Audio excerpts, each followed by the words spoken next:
नमस्कार, बहुत स्वागत है आपका। आप देख रहे हैं प्राइम न्यूज और मैं हूं आपके साथ श्रुति अंगद। बुलेटिन की करेंगे शुरुआत। देहरादून में कमर्शियल एलपीजी सिलेंडर पर लगी रोक को हटा दिया गया है। आज से शुरू होगी गैस सिलेंडरों की सप्लाई। चार धाम यात्रा के चलते होटलों को मिलेगी प्राथमिकता। देहरादून जिले को मिलेगा सबसे ज्यादा 31% कोटा। कंपनियों को सौंपी गई है आपूर्ति की जिम्मेदारी।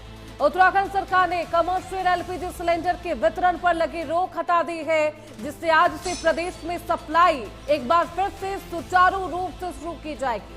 चारधाम यात्रा को देखते हुए सरकार ने होटल, रेस्टोरेंट, ढाबों को प्राथमिकता देने का फैसला लिया। सभी जिलों के लिए कोटा निर्धारित किया गया है, जिसमें देहरादून को सबसे ज्यादा 31% हिस्सा मिलेगा।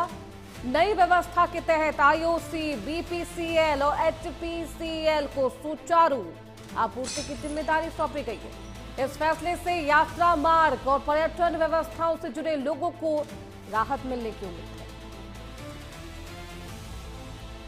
तो एलपीजी सिलेंडर को लेकर, कमर्शियल के इस्तेमाल को लेकर ये बेहद अच्छी खबर सामने आई है। हमारे साथ हमारे सहयोगी मदन सिंह इस खबर पर ज्यादा जानकारी के साथ जुड़ चुके हैं। मदन, उत्तराखंड सरकार ने कमर्शियल एलपीजी को लेकर एक बेहद अच्छी फैसला लिया है और साफ तौर पर जो प्रतिबंध था अब उसे हटा दिया गया है। मदन। श्रुति, निश्चित तौर पर पूरे राज्य के लिए बहुत बड़ी खबर है, बहुत अच्छी खबर है, क्योंकि विगत दिनों में जिस तरीके की परिस्थितियां देखी और लोगों ने जिस तरीके का हाहाकार मचा हुआ था, कहीं ना कहीं अब राहत मिलेगी। और खासतौर पर जो होटल व्यापारी है या ठेली रेडी लगाए, चाउमीन मोमो बेचने वाले लोग थे और तमाम जो ठेले लगाते उनको कहीं ना कहीं सिलेंडर नहीं मिल रहा था। लेकिन अब कमर्शियल जो सिलेंडरों पर रोक लगी थी वो हटा दी गई है। हालांकि सभी चीज़ों के लिए सीमाएं निर्धारित कर दी गई है, कोटा निर्धारित कर दिया गया है। चूंकि चारधाम यात्रा उत्तराखंड में शुरू होने वाली है और इस दौरान तमाम पर्यटक यहाँ पर पहुंचते हैं और तमाम जो रास्ते हैं वहाँ पर लोग अपना खाने का या छोटी मोटी ठेली लगाकर इंतजाम करते थे, ताकि जो श्रद्धालु जो पर्यटक यहाँ पहुंच रहे हैं उनके जो है खाद्य आपूर्ति पूरी की जाए। लेकिन मदन, चुनौती ये भी है कि घरेलू गैस की कमी ना हो, इसका भी ख्याल रखना है। उसके चेन में किसी तरीके की परेशानी ना हो, वो भी सुचारू रूप से चलता रहे, इसका ख्याल रखना होगा। इसके लिए क्या कुछ रूपरेखा? उत्तराखंड सरकार जब से ये सामने करके आई है कि घरेलू गैस भी है और हमारे पास मात्रा में है। हालांकि या मीडिया के माध्यम से करके आई, लोगों के लाइनें लगा दी। उसके बाद फिर अफरा तफरी का माहौल हुआ और बिल्कुल मदन, देखिए अफरा तफरी का माहौल था, लेकिन सरकार साफ तौर पर उस वक्त भी एक दावा कर रही थी कि किसी तरीके की कोई किल्लत नहीं है। अब जो कमर्शियल पर प्रतिबंध था, उस गैस की सप्लाई पर प्रतिबंध था, उसे भी हटा दिया गया है। एक बेहद अच्छी खबर चारधाम यात्रा को देखते हुए सरकार ने ली है। अब बने रहिए मदन, आगे भी आपका रुख करेंगे।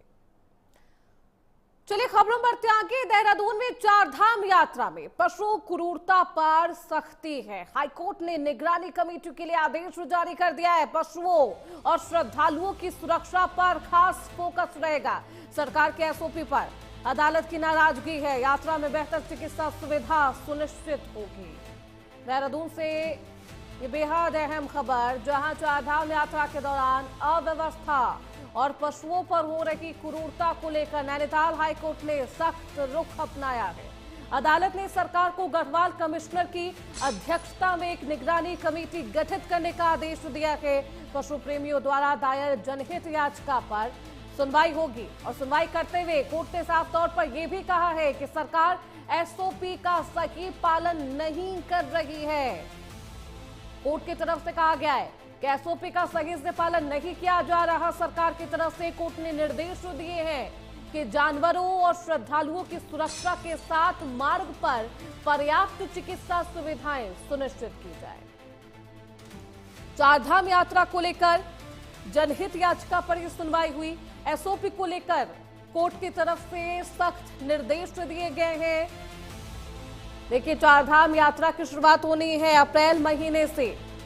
चारधाम यात्रा के दौरान अव्यवस्था ना हो, पशुओं पर हो रही क्रूरता को पूरी तरीके से रोका जाए। नैनीताल हाईकोर्ट ने सख्त रुख अपनाया है। अदालत ने सरकार को गढ़वाल कमिश्नर की अध्यक्षता में एक निगरानी कमेटी गठित करने का आदेश दिया है। पशु प्रेमियों द्वारा दायर जनहित याचिका पर सुनवाई करते हुए कोर्ट ने कहा है कि सरकार एसओपी का सही पालन नहीं कर रही। कोर्ट ने निर्देश दिए हैं कि जानवरों और श्रद्धालुओं की सुरक्षा के साथ साथ मार्ग पर पर्याप्त चिकित्सा सुविधाएं सुनिश्चित की जाए। हमारे साथ हमारे सहयोगी मदन लगातार बने हुए हैं। मदन, क्या कुछ कोर्ट की तरफ से कहा गया है? एसओपी किस आधार पर यहां पर तैयार की गई है? क्या एसओपी के अनुरूप कार्य नहीं किया जा रहा? देखिए,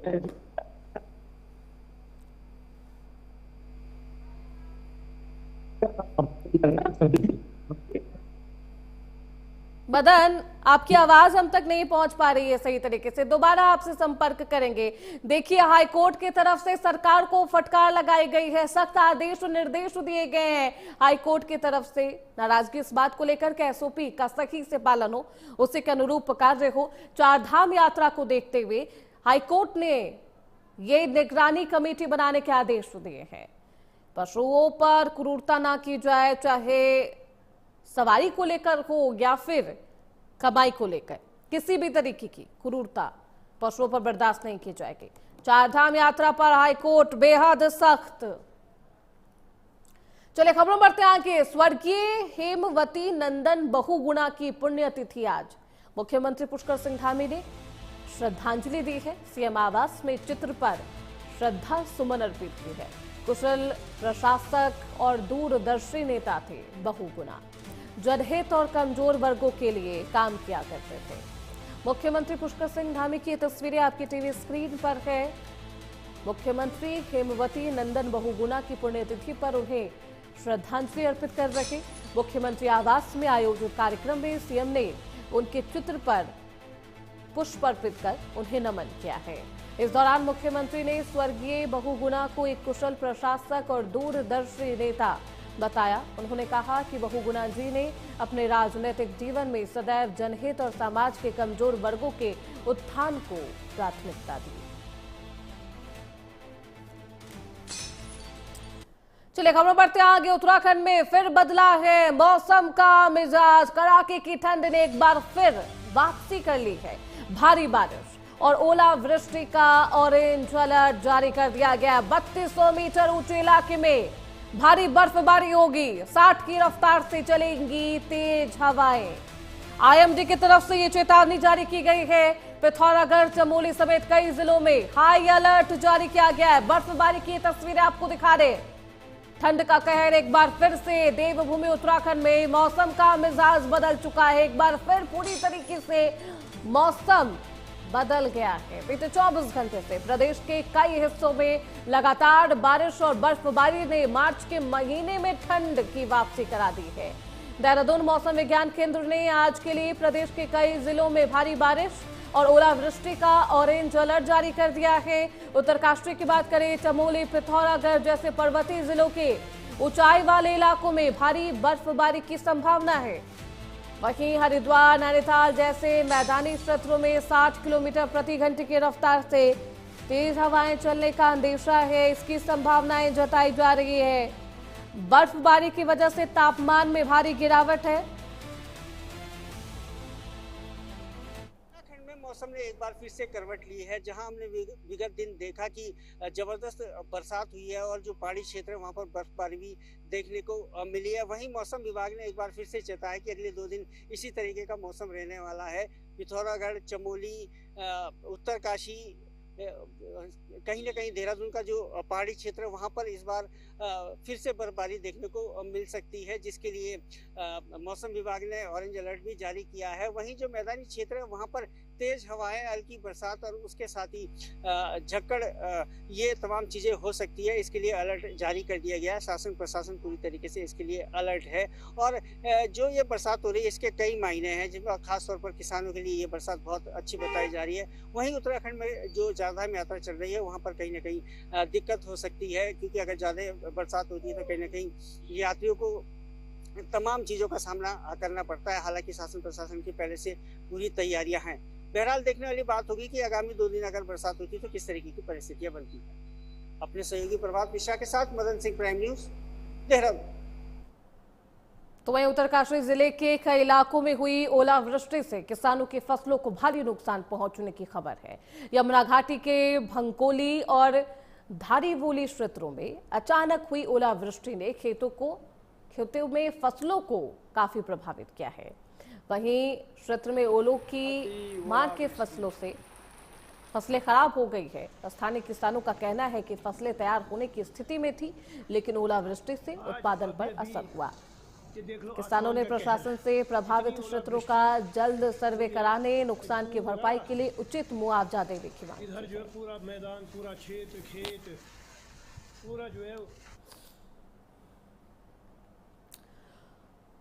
तो वहीं देहरादून में गैस सिलेंडर के मुद्दे पर सियासत गर्मा गई है। कांग्रेस की चुनाव प्रबंधन समिति के अध्यक्ष हरक सिंह रावत की ओर से सरकार को घेरे जाने पर बीजेपी विधायक विनोद चमोली ने पलटवार कर दिया है। विनोद चमोली ने कहा कि कांग्रेस के केंद्रीय नेतृत्व के इशारे पर देश और प्रदेश में जानबूझकर गलत माहौल बनाया जा रहा, जिससे जनता के बीच भय की स्थिति है।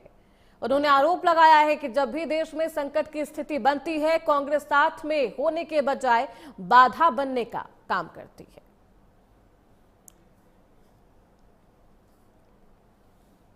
देखिए, ये कांग्रेस की बहुत सोची समझी रणनीति है और इस पे हरक सिंह रावत बोल रहे हैं ऐसा नहीं है। ये केंद्र से इनका मसला चला है और पूरे देश के अंदर एक वातावरण बनाने का प्रयास किया गया कि साहब गैस सिलेंडर की कमी हो रही है, गैस की आपूर्ति बाधित हो रही है और इसको लेकर राजनीति करने का एक प्लेटफॉर्म तैयार किया जा रहा है कांग्रेस के द्वारा।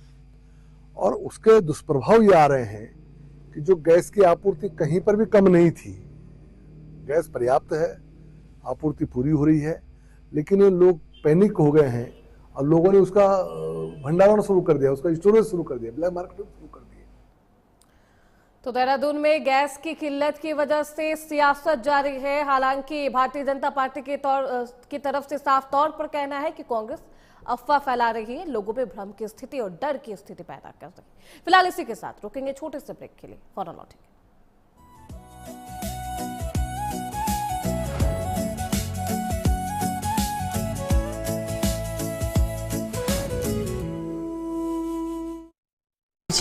नई उम्मीद और नए संकल्प का पर्व है हिंदू नववर्ष विक्रम संवत, चैत्र नवरात्र और गुड़ी पड़वा।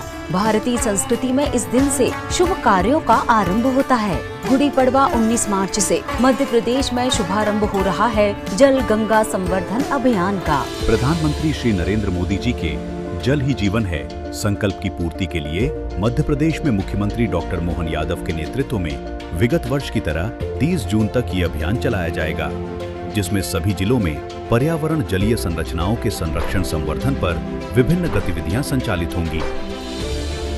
अभियान में अंतर्राष्ट्रीय जल सम्मेलन, प्रदेश की कृषि भूमि के सैटेलाइट मैपिंग का लोकार्पण और 30 मई से 7 जून तक सदानीरा समागम जैसे कई महत्वपूर्ण आयोजन होंगे। आइए जलगंगा संरक्षण अभियान के माध्यम से जल ही जीवन है इस संकल्प की पूर्ति करें। जल बचाएं, कल बचाएं। और इस वक्त एक बड़ी खबर, दिल्ली की हवा जहरीली होती जा रही है। कोई खबर छोटी या बड़ी नहीं होती कि स्कूल का जो सिलेबस है उसको एक बार रिव्यू करने की भी जरूरत है। खबर को देखने का नजरिया तय करता है खबरों का अंजाम। ब्रेकिंग न्यूज से शुरू होकर खबर हेडलाइंस पर खत्म नहीं होती, खबर वहाँ से शुरू होती है। एक यूनिवर्सिटी झूठे दावे कर रही थी। खबर के पीछे की खबर जानने के लिए करनी होती है पड़ताल। ये है बियॉन्ड हेडलाइंस।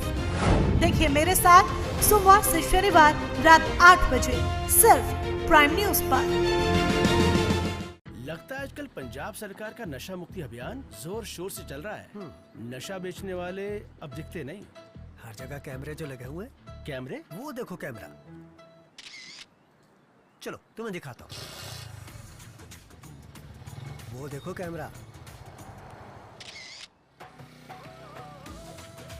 वो भी है कैमरा।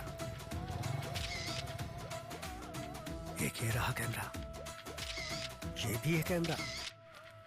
ओ भाई कैमरे कहाँ हैं? ये तो सब लोग हैं। वही लोग जिनकी आंखें सरकार के कैमरे हैं। जो सब पर नजर रखती हैं। बढ़िया है। सरकार के साथ पिंडा के पहरेदारों की नशे के विरुद्ध जंग जारी है और अब जुड़ने की तेरी बारी है। नशे के खिलाफ मान साहब के साथ है पूरा पंजाब। आप भी जुड़ने के लिए कॉल करें, क्योंकि मान साहब का है ये खुला ऐलान, अब पूरा पंजाब करेगा युद्ध नशे के विरुद्ध।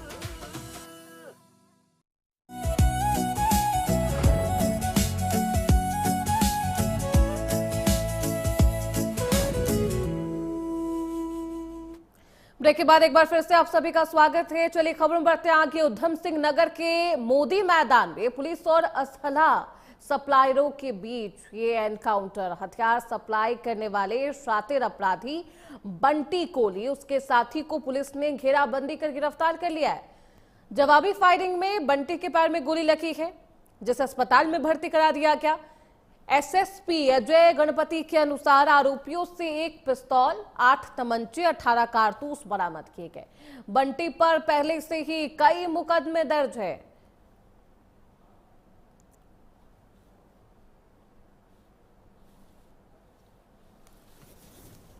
कल क्षेत्र में दोबारा से असला सप्लाई करने के उद्देश्य से आ रहा है, तो उसके दृष्टिगत एसओजी टीम मोदी मैदान की तरफ चेकिंग की दृष्टि से गई हुई थी। उसी दौरान बंटी कोहली और मनोज कुमार द्वारा पुलिस टीम के ऊपर 4 राउंड फायर किए गए। जवाबी कार्रवाई में पुलिस द्वारा भी उसके ऊपर 4 राउंड फायर किए गए, जिसमें से एक राउंड जो है उसके बाएं पैर में लगा है, जिसकी वजह से वो इंजोर हुआ और उसको वो उपचाराधीन है। पुलिस ने मौके से दोनों को गिरफ्तार कर लिया था, जिनके पास से 9 तमंचे, 1 पिस्टल और लगभग 27 कारतूस, अवैध कारतूस बरामद। रुड़की में अवैध असला फैक्ट्री का खुलासा हुआ है। फैक्ट्री में खराद मशीन से बन रहे थे हथियार। पुलिस छापेमारी में आरोपी जावेद गिरफ्तार हो गया है। भारी मात्रा में तमंचे और कई सामान बरामद किए गए हैं। वर्कशॉप का नाम लेकर अवैध कारोबार चला रहे थे। अवैध फैक्ट्री का खुलासा हुआ है। इस अवैध फैक्ट्री में हथियार बनाई जाती थी। पुलिस ने सुनहरा सलेमपुर रोड स्थित एक वर्कशॉप पर छापेमारी कर 6 तमंचे, अधबनी पिस्टल, हथियार बनाने के सामग्री बरामद किए। पुलिस ने मौके से जावेद नाम के एक आरोपी को गिरफ्तार किया है, जो मशीन से अवैध हथियार तैयार कर रहा था। एसएसपी नवनीत सिंह भुल्लर के निर्देश पर यह कार्रवाई की गई। मुखबिर से सूचना मिली थी पुलिस को, गन्नर पुलिस को, और जब यहाँ पे रेड की गई तो ये सुनहरा रोड पे जेपीएस टोटल सॉल्यूशंस लिमिटेड करके एक वर्कशॉप है, उस पर दबिश दी गई। तो यहाँ जावेद एक अरेस्ट हुआ है और ये सिविल लाइन्स रुड़की कोतवाली क्षेत्र का रहने वाला है और ये वहाँ पे अवैध असला बनाने का काम कर रहा था। और जो फिलहाल वहाँ से काफ़ी बड़ी मात्रा में अवैध असला बनाने वाले औजार और एक खराद का काम करता भी था पहले, जो मशीन वर्क्स का था, तो उसी की आड़ में ये कर रहा था। और इसमें काफ़ी सामग्री मिली है जो कि वेपन बनाने के लिए इस्तेमाल होती है। इसके अतिरिक्त इसने 6 तमंचे जो रेडी किए हुए थे, वो एक पिस्टल जो कि अभी आधी बनी हुई थी, एक 22 की राइफल मिली है और इसके अलावा 41 जो है वो कार्ट्रिज के केसेस मिले हैं और 9 लाइव कार्ट्रिजेस मिले हैं अलग अलग बोर के। तो वहीं देहरादून में हेमकुंड साहिब यात्रा को लेकर एक बेहद अच्छी खबर। 23 मई को खुलेंगे हेमकुंड साहिब के कपाट। श्रद्धालुओं के लिए शुरू होगी पवित्र यात्रा। ट्रस्ट अध्यक्ष नरेंद्र जीत बिंद्रा ने इसकी जानकारी दी है। मुख्य सचिव आनंद वर्धन से मुलाकात की है। यात्रा व्यवस्थाओं को लेकर चर्चा की गई। प्रशासन ने बेहतर सुविधाओं का आश्वासन दिया है। उत्तराखंड में 4 धाम यात्रा के साथ ही प्रसिद्ध सिख तीर्थ स्थल हेमकुंड साहिब की यात्रा को लेकर ये खबर है। इस साल 23 मई को हेमकुंड साहिब के कपाट श्रद्धालुओं के लिए खोल दिए जाएंगे। गुरुद्वारा ट्रस्ट के अध्यक्ष नरेंद्र जीत बिंद्रा ने मुख्य सचिव आनंद वर्धन से मुलाकात कर यात्रा की तैयारियों और व्यवस्थाओं पर विस्तृत चर्चा की। शासन ने भरोसा दिलाया है कि श्रद्धालुओं की सुविधा और सुरक्षा के लिए पुख्ता इंतजाम किए गए हैं। कपाट खुलने की तारीख तय होने के बाद अब तीर्थ यात्रियों में भारी उत्साह दिखाई दे रहा है।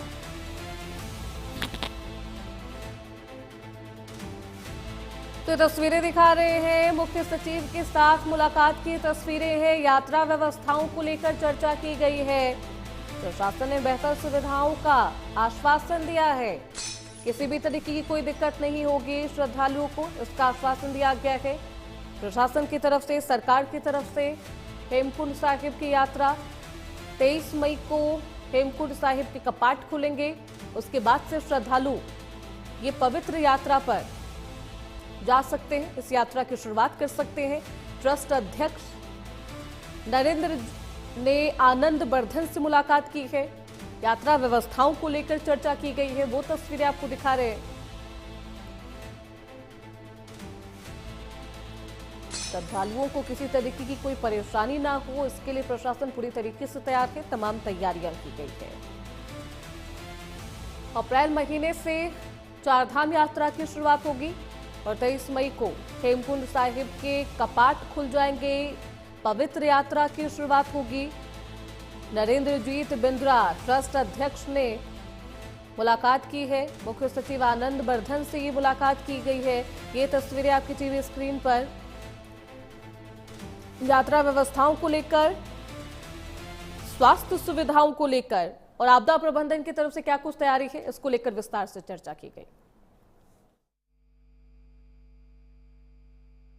बड़ी खुशी है, प्रसन्नता है मुझे बताते हुए कि इस वर्ष होने वाली श्री हेमकुंड साहिब की यात्रा शनिवार 23 मई को प्रारंभ होगी। ये आज ही मुख्य सचिव श्री आनंद वर्धन जी के साथ मीटिंग हुई, जिसमें सारे हालात देखते हुए और ये देखते हुए कि इस बार बर्फ की कम पड़ी है, तो इसको पिछली बार हमने 25 तारीख को शुरुआत की थी, इस बार 23 तारीख को कर रहे हैं। क्योंकि अभी हमने डेट डिक्लेयर नहीं की थी, सरकार से बात हुई नहीं थी डेट डिक्लेयर की, आज ही वार्तालाप होकर इसको फाइनल किया है, तो कल सेना से भी बात हो जाएगी। तो आमतौर पे वो दूसरे सप्ताह में अप्रैल के उनकी टीम चली जाएगी ऊपर, क्योंकि 1 महीना तो बर्फ काटने में लगता है। बड़ी खुशी है। तो वहीं देहरादून पुलिस लाइन में आयोजित मासिक अपराध गोष्ठी में एसएसपी ने अधिकारियों को बेहद सख्त आदेश दिए हैं। क्लास लगाई गई है, मुकदमा दर्ज करने में लापरवाही पर एक पूर्व थाना अध्यक्ष को निलंबित कर दिया गया है। साथ ही 1 वर्ष से अधिक समय से लंबित विवेचनाओं के मामले में विवेचकों के खिलाफ जांच के आदेश दिए गए। एसएसपी ने नशे की तस्करी, अवैध खनन पर और कब्जों पर जीरो टॉलरेंस की नीति अपनाने को कहा है। आगामी त्योहारों और पर्यटक सीजन के लिए यातायात और सुरक्षा व्यवस्था चाक चौबंद करने के भी निर्देश दिए गए।